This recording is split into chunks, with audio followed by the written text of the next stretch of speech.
දීලා තියෙනවා 7 A බලය සමානයි 8යි 8 B බලය සමානයි 9යි 9 C බලය සමානයි 10යි 10 D බලය සමානයි 11යි.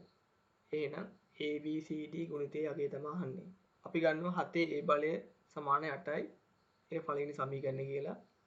8 B බලය සමානයි 9. ඒක දෙවෙනි සමීකරණය ගන්නවා. 9 C බලය සමානයි 10 කියන එක තුන්වෙනි සමීකරණය ගන්නවා.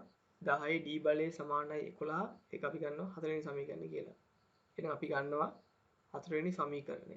එතකොට හතරවෙනි සමීකරණය කියන්නේ 10 D බලය සමානයි 11ට. අපිට 10 ලියන්න පුළුවන් 9 C බලය කියලා. එතකොට එනවා 9 C බලය D කියන්නේ 11යි. අපිට බලයක බලය වැඩි කරලා ලියන්න පුළුවන්. එතකොට එනවා 9 CD බලය සමාන වෙන 11ට. අපි ගන්නවා අපව 9 CD බලය සමාන 11යි.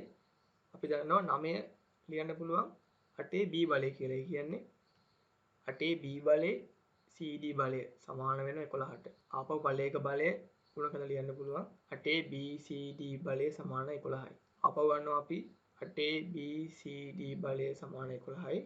8 කියන්නේ 7 A බලය.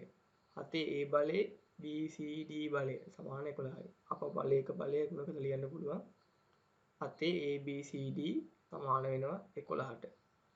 අපි ගන්නවා 7 A B C D සමාන 11යි. දෙපැත්තෙම ලඝු සලකනවා. එතකොට ලඝු 7 A B C D බලය සමාන වෙන ලඝු 11ට. ලඝු නීතිය අනුව අපිට ලියන්න පුළුවන් ලඝු m වල n බලය ලියන්න පුළුවන් n වතාවක් ලඝු m කියලා. එතකොට අපි ලියනවා A B C D වතාවක් ලඝු 7 සමානයි ලඝු 11යි.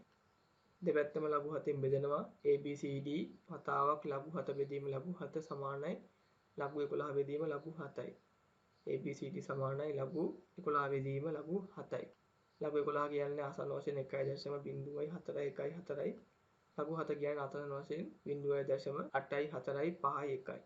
ආදේශ කරපුවාම A B C D ආසන්න වශයෙන් සමාන වෙනවා 1.0414 බෙදීම 0.84451.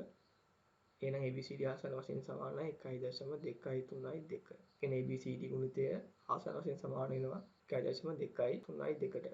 අවසාන උත්තරේ 1.232යි.